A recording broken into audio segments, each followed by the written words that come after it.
Hey everybody, I am here with Reinhard, aka COPPERdragon, the creator of Lumacode, and I am very excited to talk to you about this stuff. How you doing? Hello, Bob. Nice to have me. Yeah, well, I mean, thank you for taking the time to explain all of this to us. I think there's a lot of people that have no idea what's going on with Lumacode. I think most of us in the retro scene are like me, and we kind of sort of get it, but I'd really rather have a smarter person explain it to me. Uh, Okay. so let's just I'll jump in with the very basics and then I want to pass the baton over to you. But you have come up with a way to tap into 8-bit consoles at the moment and able to get a single wire run to an RF jack that then could be decoded digitally or via analog, essentially getting a near perfect video signal out of the consoles. Is that kind of a good overview? More or less. But um, the signal that comes out is basically a video signal, but it encodes the color in a kind of digital way. You could say so. It's possible to then uh, regenerate the original color in pixel perfect quality, so they don't get any artifacts of analog noise or whatever. So once you get this in the digital way, you can do whatever you want with it. And then you have some upscaler or whatever, and it needs to understand this signal, and then you can bring it to the HDMI screen. Cool. So, on a more deep level, how exactly does this work? And I have the NES one right here actually, and I think Okay. anybody that's ever done an NES mod would be interested to see how small this sucker is, because we're used Yes. to, and Tim's NES RGB was incredible and groundbreaking. I'm certainly not taking anything away from that, but this little tiny thing is Yes, just it's very a small. small little board that just Yeah. attaches right to the PPU, the bottom of the PPU, so Yes, you it's don't soldered. even need to remove the chip. You just put this right on the Yes, bottom. yes. Yeah. My intention was for all my mods that they do not interfere with the original working of the machine, but just listens to what's going on. Mhm. Yeah, more or less determines what the graphics chip would actually do, is going to do, is doing, and it regenerates the same information, but in a digital way then. So it's basically a kind of an emulation for the chip, more or less. So, how were you able to write this emulation? And let's just stick with the NES as an example, because I Okay. have a pretty good idea of how the whole console works, so I'll be able to follow along at least. So is it something like you took a Mr. FPGA core from it and No, you were able no. to extract the PPU or Mhm.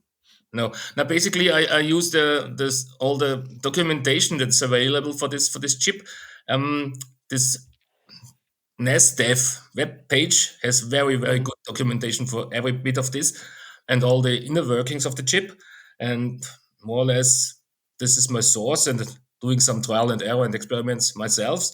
And then I could find out what the chip is doing and when and where it gets its data from and at which exact cycle the data comes along. And by somehow knowing all that, you can then generate the signal.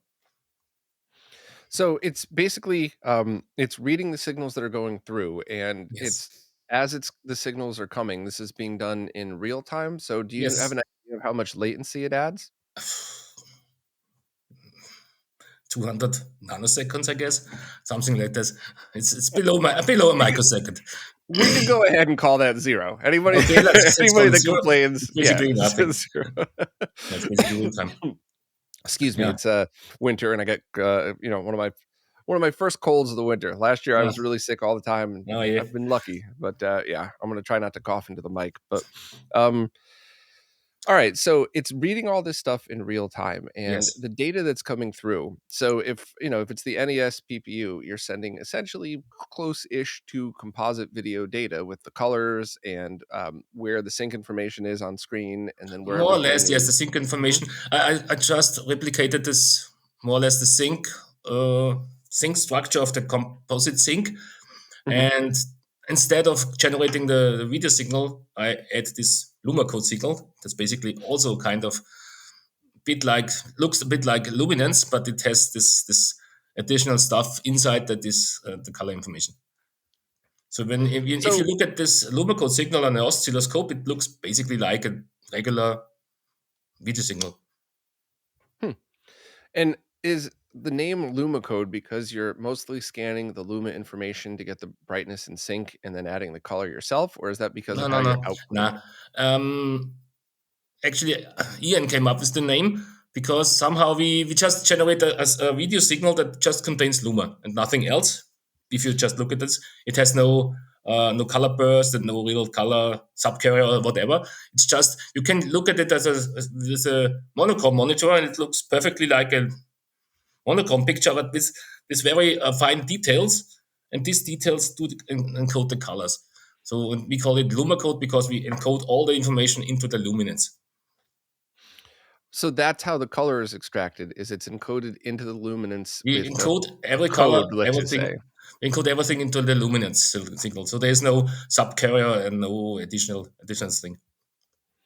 So that's how you would be able to plug it into a monochrome monitor and have it work, Yes, because the monochrome monitor just wouldn't know what that other info is and would just ignore it, exactly. Yes, right? yes.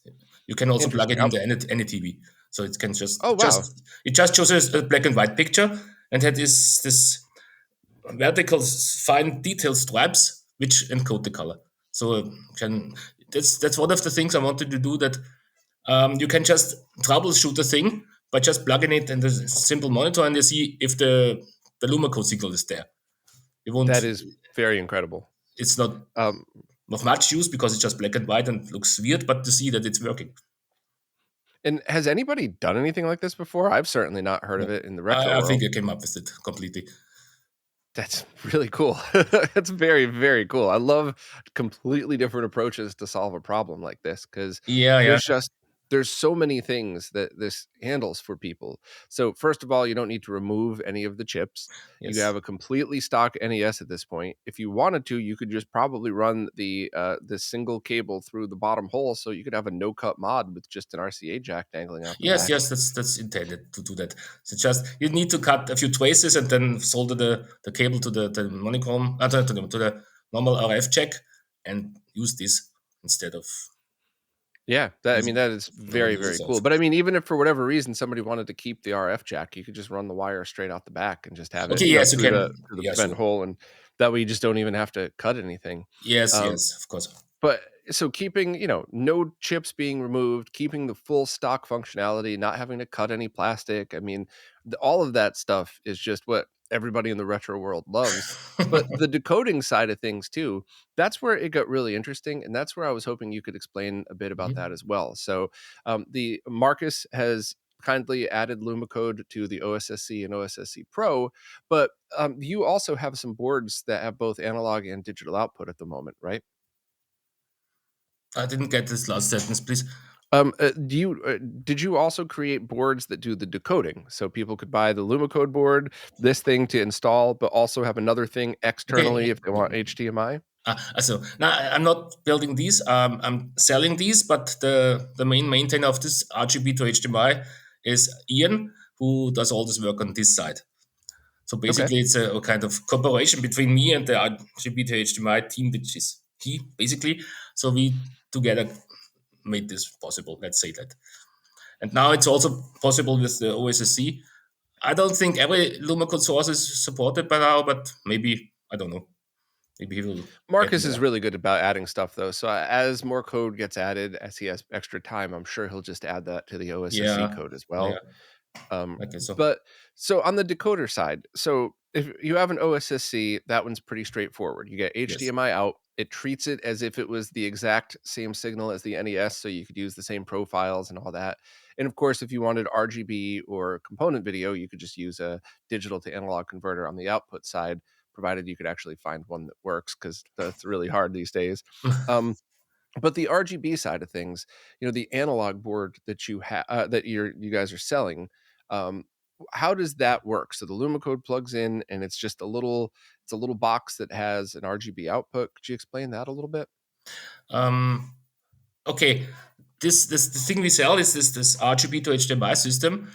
It's basically an add-on board for a Raspberry Pi, Mhm. and this add-on board has a CPLD on it that also has some additional. Um, I think it's voltage comparators. So basically, what this board does is it receives the Luma code signal and separates it into four different luminosity levels. This is basically done by comparator chips, and this then gets me a 4 level digital signal, and with that we reconstruct the actual colors that were sent, because Lumacode works by chopping all the data into small chunks of one sample, which contains 2 bit, actually 2 bit of information.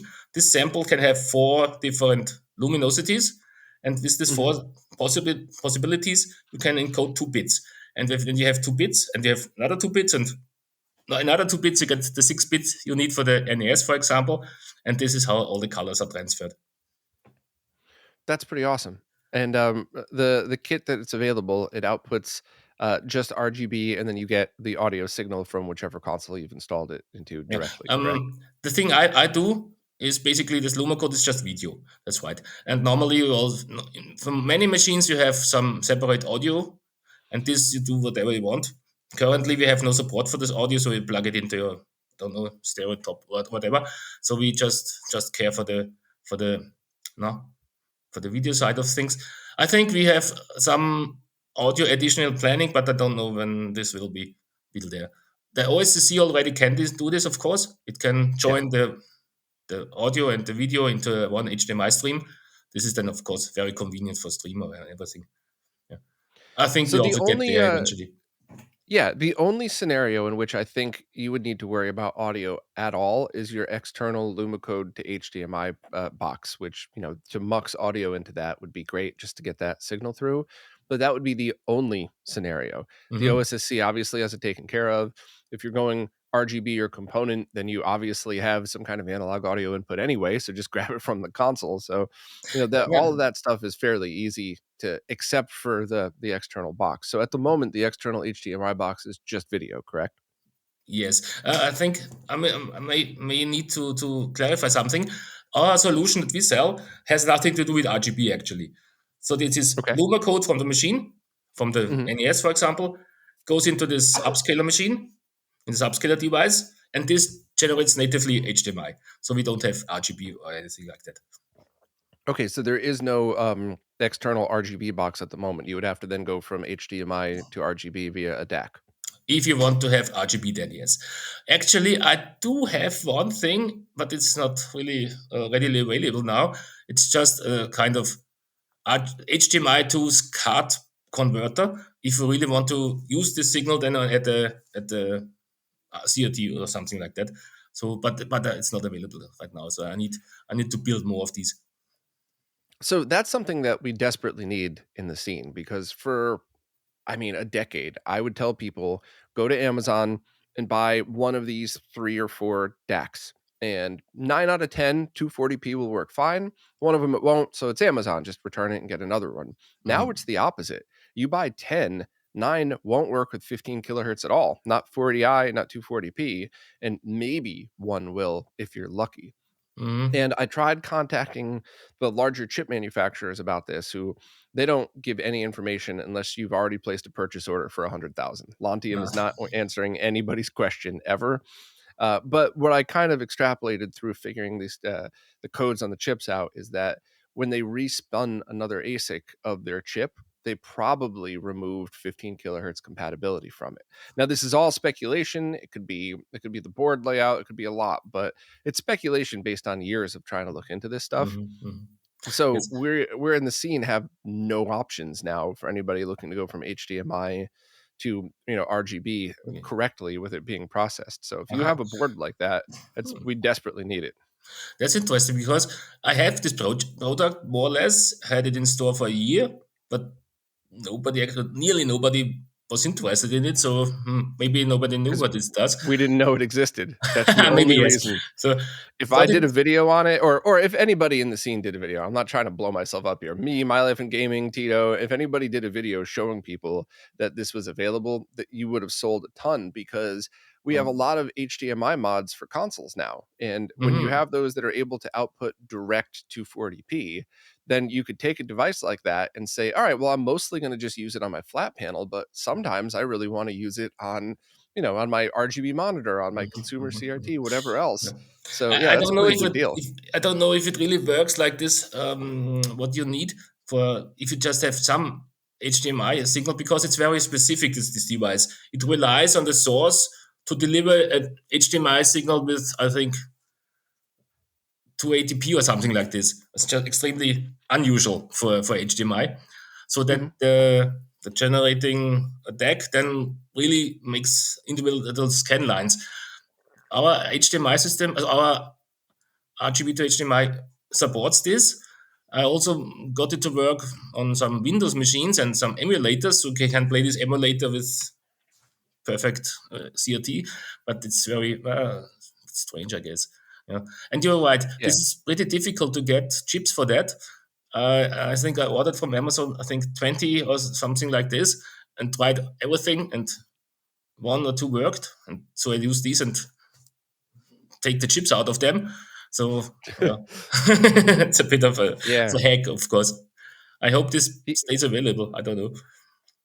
Yeah, because it's the different ways of outputting 240p digitally. I mean, you could technically output 320 by 240, but most HDMI devices won't understand that. However, if you send it 1280 by 240 or 1920 by 240, or even I think the Mister project is 2048 by 240, Hmm. the horizontal gets stretched, but Yes, in a yes, way where on a CRT it doesn't matter. It's just still going to yes. fill the 4 by 3, Yeah. and it's still a 15 kilohertz signal. So Hmm. once we started, I think the nickname is super resolution. I don't know why, but once they started using super resolution, all of the devices that are compatible with 15 kilohertz started working properly, Hmm. and it was interpreting it as progressive, not interlaced. And so that is, and I think that's how basically all of these HDMI mods that could also do 240p work, is that Hmm. Hmm. it outputs that type of Okay, resolution. maybe So this could really be some project you want to have, because one of the important things I did is I added a microcontroller that generates the sync signal, a C-sync signal from this vertical and horizontal sync that the deck generates, and the oh, normal monitors cannot understand on via SCART. So I had a small microcontroller that joins this and feeds it to the monitor. so that's an active microcontroller that's combining sync, not like an XNOR sync combining No, no, circuit, no. right? It's should be pretty compatible, I guess. That's cool because the XNOR passive stuff works a lot, but funny enough, the most common devices that it has troubles with is the highest end BVM monitors. So the people that, Okay. the exact people that would want to buy stuff like this might be the Okay. ones that have the most compatibility. So the fact that you're using an active circuit is probably a good thing. Okay. But Well, yes. So I think I will, yes, build more of these because just had it. I intended it to just die because nobody was interested. But if you say it's very important, well, I guess I need to yeah, do so more I of want to this. make sure I'm clear about this. It's an extremely important tool that a lot of people have, but you're not going to sell 10,000. I sure But not. you'd sell enough to make it worth your time, but you're not going to quit your job and have this full time just selling this one product. Not this So, not. Of course not. It's just a. I have intended it only as a small add-on for the RGB to HDMI. So, but yeah, that's a pretty big deal. And these basic DACs don't add any latency at all. And if they do, I mean, I no, shouldn't say that. When I'm talking to a fellow nerd, they add microseconds usually, but not even a single millisecond of it's. latency is added when I've used these things. So it's a very good choice for anybody gaming in any way, basically. Yeah, I think so. Yeah. Okay. One test I'd love to run is well, I mean, NES is very forgiving with its light gun, but so that should work no matter what. But I'd love to try any other consoles like even the Sega Master System. And you might think like, well, why would you need Lumacode on the Master System if you could just plug an RGB cable in? But anybody with an NTSC Master System knows those horrible jailbars that you Yeah, get, the vertical, yeah. and I've spent an unhealthy amount of time trying to bypass that to get rid of them. And the more I do, the sharper the jail bars get, because I think it's not your average video interference. It's not like the subcarrier signal spilling into it. I think I'm not it's a sure lot what's more going on. complicated. I have a master system and I also have now a Lumacode board for this. It's Mhm. not ready for release, but nearly. And on my PAL machines, I don't have nearly no jailbars. So I think it's an Right. NTC thing. So when I first started working on this problem, I was working with Tim from who made the NES RGB, who lives in Australia, and he's helping me out, but he's also saying I don't see any of this stuff. So try looking here, try looking there, and that's when, I mean, this is a decade ago now, but that's when we determined this is an NTSC issue, Mhm. not a PAL issue. I guess I have looked at the schematics of the NTSC and think the problem is that the graphics chip also generates the clock signal for the, I think, the RGB to NTSC encoder, and maybe this clock signal that it generates interferes with the luminance or something like that. It's not That was working like this. exactly one of our theories, yes, It's and when not we working like this tried in the PAL. bypassing the clock yeah, when we tried bypassing the clock with the shielded coax cable around the inside, it did nothing because the our guess was that the problem is inside the chip itself because it's generating these signals right next to each other on the chip. I That's don't just our know, think guess, though. I not even think that's basically some like of crosstalk between wires. I think it's just a load on the wires that's just pulling the signal down somehow, something like Hmm. that. I guess. Interesting. But, yeah, I'd love to for anybody that's a hardcore Master System fan, that would be a fun upgrade because you still get your composite video, but, you could use the RF jack or you could just run the wire right through the vent holes and back and have a single RCA, hanging out for that. I think that would be pretty cool for anybody who really likes it. I mean, the thing is, these products are really for people who love original hardware. Mhm. When I first started RetroRGB, there was no Mr. FPGA project, and software emulation wasn't nearly where it is today. Still incredibly impressive, but not in a way where you could hold tournaments and have an exact original experience, not over a decade ago. So, chasing these original hardware mods was super important. And now it's really for people who are enthusiasts who really want that original experience. So, it's kind of one of those things where it's you really catering to a specific audience, but that audience loves this stuff. So it's still, I think, worth it to make these mods. You're probably not going to sell as many as you would have a decade ago, but it's I still don't know. something that that's still worth it. I'm still selling quite a lot, actually. Yeah. Glad to hear that. Yeah. So that's actually one of the things I wanted to ask. And if you don't want to talk about this, I could cut this out or something. But the availability of the boards was the only reason why I didn't do a big video on this right when I first Mhm. discovered it. The retro channel was kind enough to. I like him a lot. Good channel, good guy. But he will you be making these a little more available? And do you need help with worldwide distribution and stuff like that? I'm friends with some really good people that I trust that run stores that could sell these for you if you needed to. I'm well. I'm planning actually on keeping this thing in my house. So just Okay. selling from here. My shipping rates are not that bad, I guess. I hope. Oh, and Okay, I only ordered this thing like 4 days ago, and it's already here 4 or it's here. 5 days Oh, ago. very good. So, That's yeah. fast. Yeah, Yeah. because 'cause you're in Europe, right? And I'm Yes. obviously right outside of New York City. So, yeah, that's impressive because it was not It's really I fast. didn't pay an exorbitant amount for shipping, so That is good. I hope it stays so now with possible tariffs or ugh, whatever. We'll see. yeah, yeah. But, so, and when I bought this, it said there just right on your website, it said 9 left in stock. Is this something that you're just continuing to add stock as you make them, or do Yes, you make them yes, in bigger yes. okay. I try to keep on top of demand. Uh, at the start of the year was very tough because I had previously stopped for 5 months for Mhm. sales because of tax reasons. These are now, it's much better now. It's really much better now because we have a new regulation just fresh with 2025 for this small Mhm. business revenue limits. It's much more relaxed, and I don't think I will run into it anymore.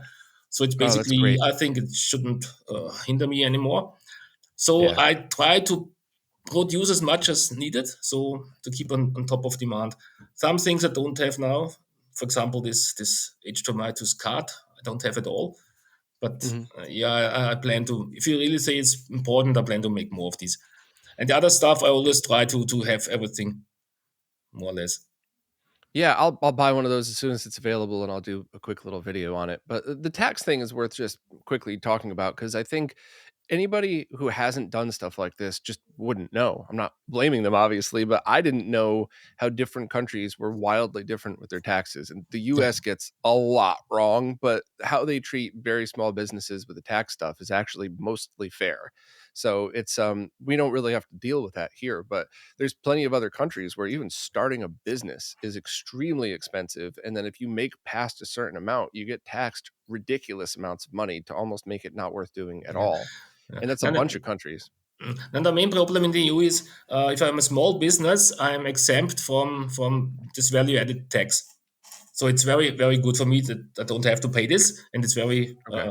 also much easier now for me. And this the new regulation from beginning from this year relax this even more, and it's like it's tailored for me. It's exactly like I need what I needed. It's very very good. So I'm very happy I'm about this really, now. really happy to hear that because Yeah. I think there's a friend of mine's going to be doing a video on your NES board for an NTSC installation, and I think once that video goes live, you're going to be selling a ton of these things because I Yeah, think it's maybe just yes, I guess. it's so hard for people to visualize, especially people who have done a little bit of research and they look into other RGB mods and it's like, okay, you got to solder all these connections and you have to remove stuff and cut all. I mean, it's a lot of these are not beginner mods at Oh, all. So I think people coming in and seeing this board and going, wait, you like solder it to the bottom and then you have just one wire coming off and this almost kind of looks like a Raspberry Pi. Wait, no, this is an emulator. I don't want that. Like, I think people need to understand what this is. And then once they do, they're going to go, oh, wow. Like oh, anybody yeah. can install one of these with a little bit of patience. So, Well, it is actually a bit of emulation. I emulate basically some of the important parts of the video chip, and yeah, somehow it is. I right. don't know if anybody has a problem with that, or most don't. I don't know. No, I think the best way to describe this is hybrid emulation because when your average gamer hears emulation, they think like software running on a Raspberry Pi, running on an operating system. They think, variable latency and not so much accuracy. And what you're doing is using a piece of hardware to emulate just the PPU chip. And Yes. there's a bunch of other devices out there that do something similar. Crix's RGB blaster, the Jaguar GD7800 ROM card also does the same thing, and they do it a slightly different way. They're essentially using an FPGA to recreate the PPU itself, but nobody seems to have a problem with it because you're still using all of the original chips. It's not adding any latency. There is no difference really, other than it's much clearer than the original. Yeah, I think also. I think I hit the sweet spot here. So the people who love original hardware are just fine with that because yeah, Yeah. it's And close enough. especially in the case of the NES, if it really bothers you that bad, send the Lumacode signal to your flat panel and send the composite video signal to your CRT, and now it's everything you've ever wanted. It's good digital, good analog, perfect. You have the perfect original experience upgraded. So, now what are the other consoles that are currently compatible with this one? Well, I have made boards for various things. So actually, pull up. I think about 10. About I think what do I have? I have all the. ColecoVision, I I don't know remember. if you're interested in this. It's very much all the home computers basically from Of this course. time. This is the whole Commodore setup and Atari, and I think it's also for the in television I have one, and for the how's it called Magnavox Odyssey 2 I have one in works, and Sega. I said you Sega, the Sega Master Systems, of course. Now it's not everything is ready for sale, but it's basically more or less done. So it's this, you can say everything in the era bit until 85 ish, something like this. Everything up to this time, I try to cover. No, not That's the awesome. very very niche things, but basically the most important things in consoles and Yeah. home computers. Now for the Master System, if you go back to the SG-1000, would it be compatible with that as well?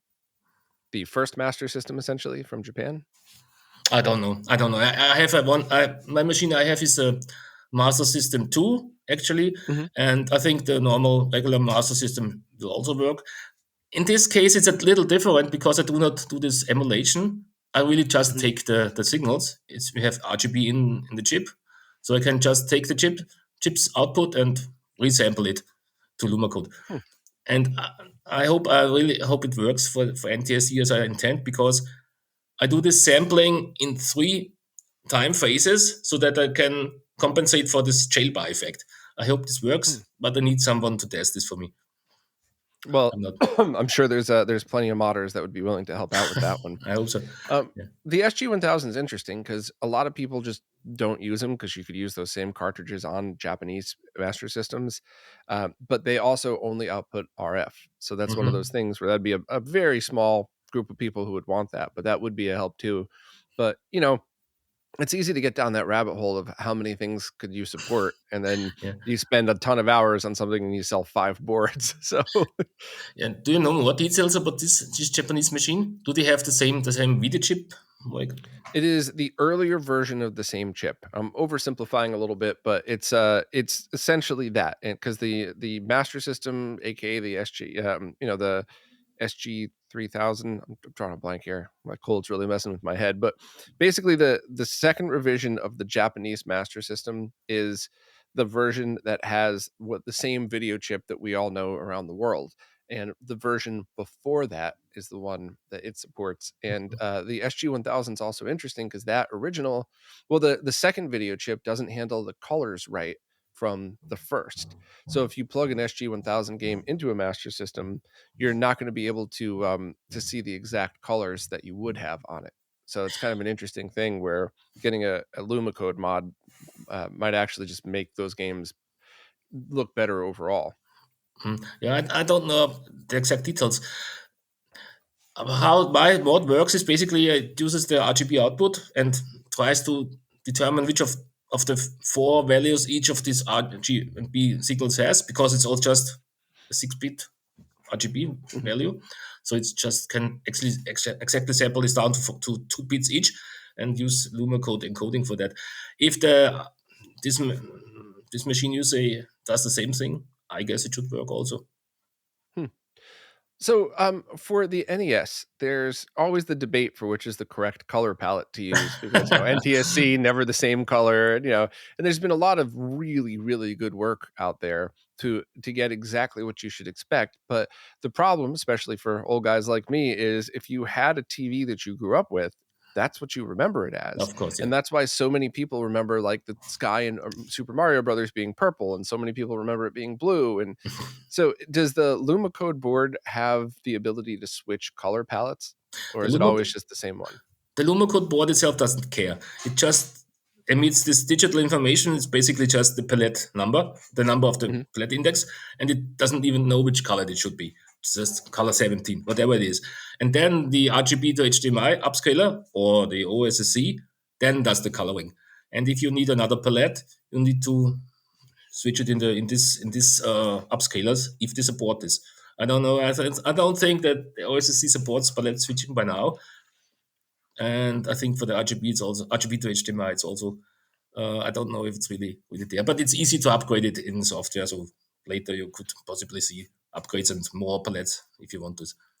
Yeah, that's really cool. So the potential is there not only for the NES, but that would technically mean that people using SG-1000 games on a master system could potentially have that option as well to switch the color palettes over if it was programmed in. I guess so. Yes, I think so. Yeah, sure. Hmm, that's pretty interesting. Yeah. Now, what's the limitation on something like this? You mentioned 6-bit RGB. Could it go to later machines that don't have native RGB output, or is this something that's capped in like the mid Yeah. '80s?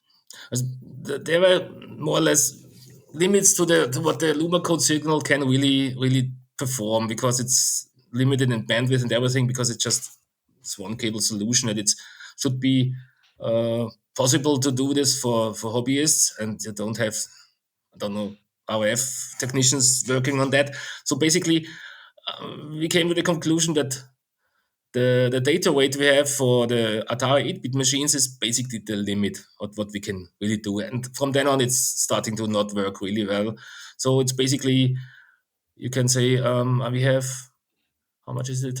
45 megabit per second, more or less, is the data rate we can sustain this solution.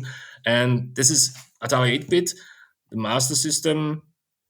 But already the next one, the Sega Genesis, is already too much actually. So it would Mm. be too high bitrate, and also it's very complicated to tap in this into this digital from then on, it's very difficult because all the chips, the video chips are so big and SMDs are older, and it's really, really, really difficult then. Up to this point, it's okay. We can do that. What about handhelds like, Game Gear, Atari Lynx, I guess even Game Boy, although there's a ton of mods for the Game Boy, but have you looked into any of those and see if that's an easy one to do or Not yet, but I think the Game Boy should be easy because it's so little, so less there pixels are and no just colors? more or Yeah. less. That's really it should. I think it would actually be Lumacode from the start because it's a 4-level black and white signal, so it's directly not Lumacode, it's just monochrome. So I think we could come up with some mod board for the Game Boy, so it could just play. Yeah, I don't know how. I don't know the details of the Game Boy yet, so I don't know. I cannot be sure Yeah, about I this. think the Game Gear would be interesting because while it's the same 8-bit processor as the Master System, it does have the ability to display more colors. So that might push the bandwidth limit past what the Ye- system can Yeah, handle. yeah. Also, it depends also on the resolution, of course. If the resolution is lower, then you can have more colors, of course. I don't Good know point. what this is. I think it's 160 by I can't believe I'm forgetting this. It's definitely less than 320 by 240. I'm Yeah, gonna Google it, and I bet you my website's gonna come up with the answer. yeah. So I think if you have lower bit weight than let's say 45 megabit, 160 then by 144. Yeah. yeah, that sounds handleable.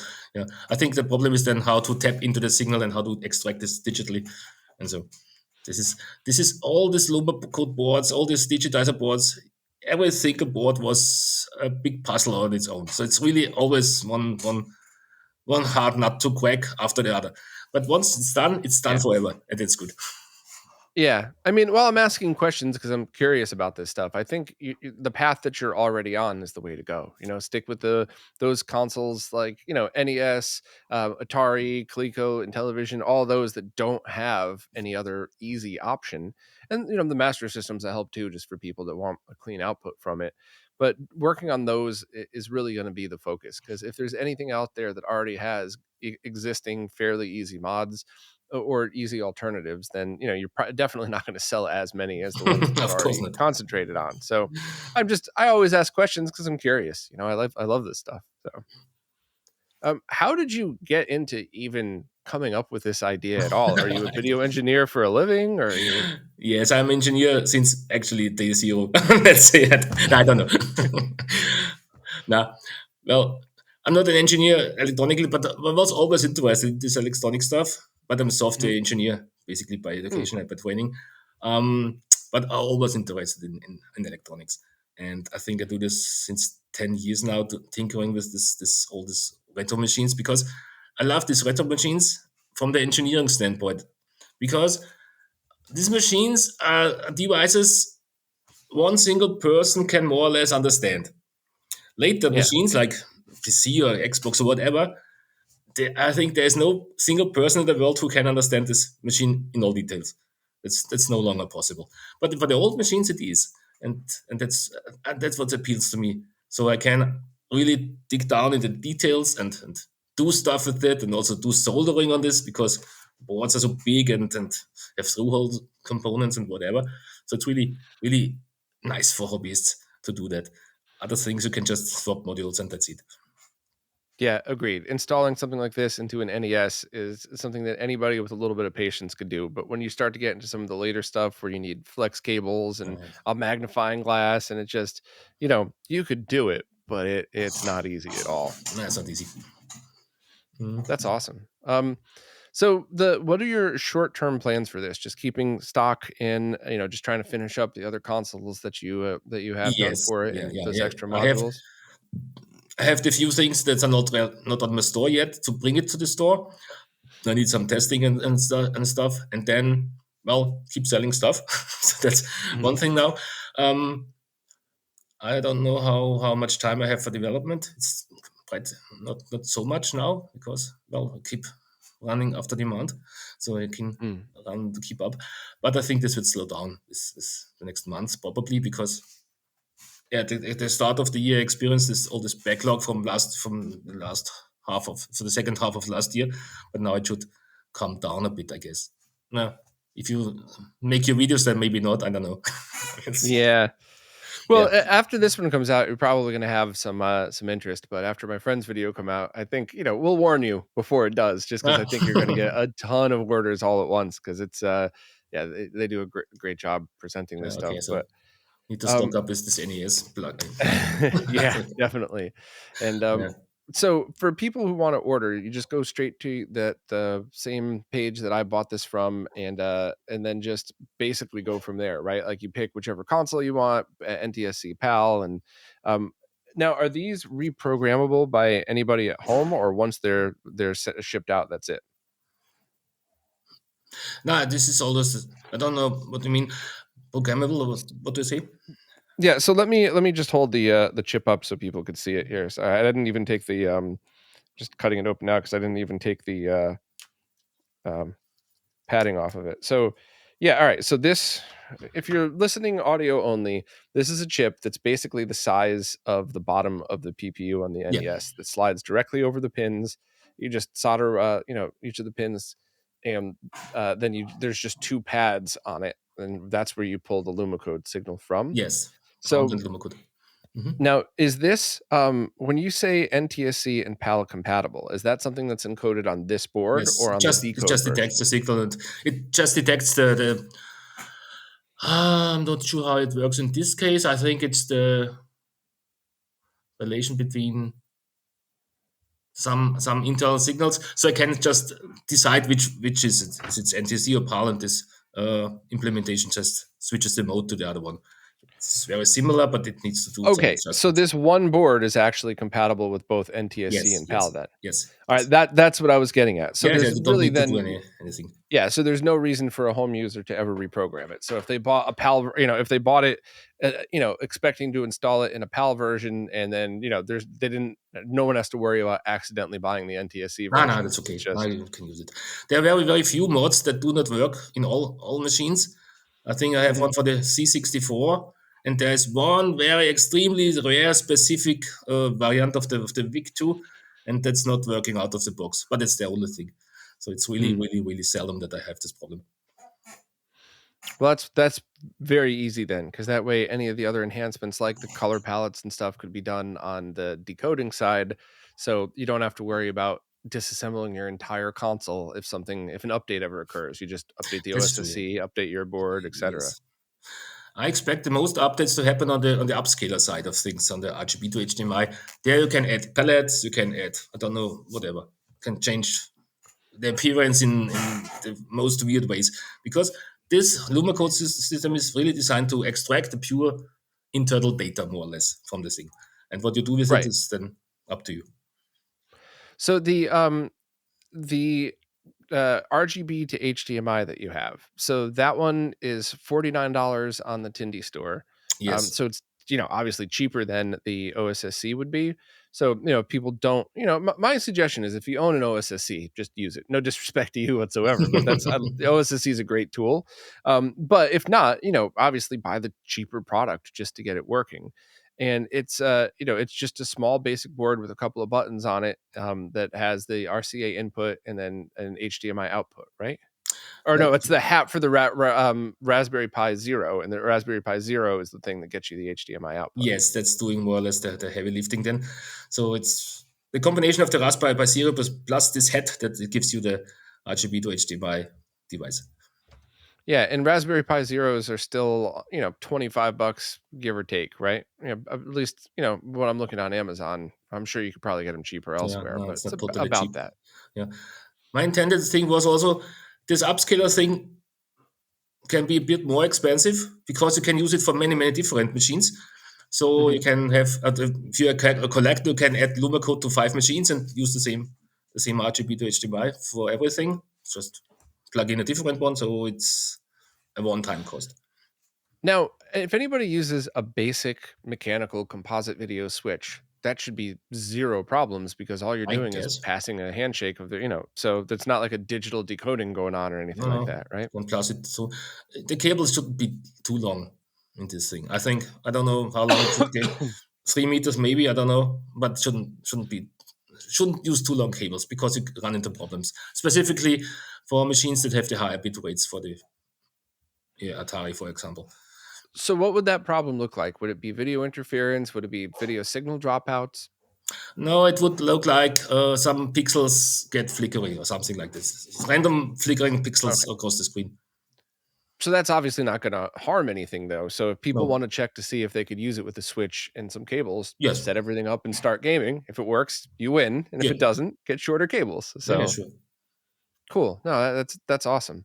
And what when you use the RGB to HDMI in conjunction with the with the Pi Zero 2, what resolution does it scale to? Basically, normally it detects the resolution from the output monitor. So it, for example, if you have a 1080p monitor, it just scales to 1080p. Yeah, you can. There's many options on the machine. I think I always use integer scaling times four. It works very nice for my purposes Mhm. because for PAL machines, four times upscaling is just perfect. Fantasy machines, I don't know if you want to have five times upscaling. Maybe I don't know. For the Master System and the NES, 5 times definitely, and I think the consoles before that as well, because even if you look at those on a CRT, they're still gonna be missing information on the top and bottom because it doesn't fill the full thing, so Hmm, hmm. 5X is once you start getting past NES, you could argue about which is the correct one, but NES, Master System, and before, I think 5X is always kind of the way to go, but, I mean, that shouldn't be too hard of Yes. an update, So and the max resolution is 1080p from a Pi Zero, right? yes, I think that's the max. Yeah, I think we had customers who wanted to have a 4K device, and Yeah. I think Ian made it so that you can also use different raspberries. I think a Raspberry Pi 4, really Mhm. high performance chip, and think it works with that. So you can get native 4K from that. But I don't do that. And yeah, I'm not so involved in this. So it's basically one of the RGB to HDMI I mean, features. that's a pretty cool option though, because that means so let's say your favorite consoles are NES, Master System, ColecoVision, and Television, then you buy a Raspberry Pi 4 or 5 and your RGB to HDMI board. That's very cheap to get it to 4K. That is, now you could game on your native resolution of your TV and not Mhm. have to worry. So that's pretty impressive. It'd be different if you had a whole bunch of consoles, and then I would say, well, you might want to look into, the RetroTink 4Ks or something like that to be able to get everything. But if what you're really focusing on is those older ones, then that would be a very cost effective way to go about doing it. Yeah, Even I though the think Pi it's 4 and yeah. 5 are expensive. Yeah, but I'm not sure about all this variants of the Pi that are supported. I think it was a Raspberry Pi 4, but don't don't quote me on that. I think this is really one of Ian's expertise. And how do people change the settings when they're using these Pis? I mean, I'm assuming you have to download an image to put on a micro SD card to load onto that or something, right? Yes, exactly. You need a micro SD card, and you just download the software and just unzip the zip file to the SD cards, root director, and that's basically it. It's bare metal implementation, so it boots very quickly, and it has using not all this Linux stuff. It's just I don't know how it's really implemented. Iron can do that, could tell you, but it's basically booting very quickly, and it's yeah just using this software installation. And what do the buttons on the board do? There are 4 buttons on the top? Yes. One is just a reset button. One is a button to open up the menu. And then you get Mhm. an on screen menu with, I think, 20 different menu items to choose from. The other two buttons are just navigating up and down. And using this first button again, just selects the stuff. So you have a 3 button navigation, like I think on many monitors and many screens, you also have such on screen display navigation. And with this button, you can basically configure everything. Can There's such an overwhelming amount of possibilities you can reconfigure this machine. It's just mind-boggling. So I normally you just go select the profile. It's pre-programmed and never touch it again. So it's because it's so almighty and bit overwhelming what you can do with it. Yeah, that is absolutely awesome. I mean, when you think about the price of this and the features that you have integrated in, that's really cool. And then any update to this would just be a new image for your micro SD or just, Yes. copy some file. That is really cool. That is really, really cool. Yeah. Also, the installation is easy because you don't need this. image write programs, whatever you need for some other things. Just copy the files directly to the roots of the SD card, and that's it. Mm. Um, So I'm on the Tindy store now. I see the stuff that you have available, and it's basically just some accessories, the RGB to HDMI board, and then the Luma codes for different consoles, like the VIC Yes, yes. two, the NES. The NES one's called the PPU digitizer, so because you're I always call digitizing it the after the NES chip name. PPU. Yeah, exactly. So in does your main site have like a easy breakout where you could just see like I'll jump on your main site now. Oh yeah, you do. Okay. So on the main copperdragon.com, you see the retro machine and then you see the Lumacode mod or what it's called. Yes, So Commodores, Ataris, ZX Spectrum, Coleco, and then it explains everything broken out right there. So that's pretty cool. And there's two shops. The Tindy shop is for basically selling to the US, and then the yes, other shop is for worldwide, right? yes. Well, you can also buy to the US from Tindy, but then you have to pay in euro. I don't know if it's not so convenient. So it's basically, I think the Tindy is more or less for US, and the other stuff is everything else.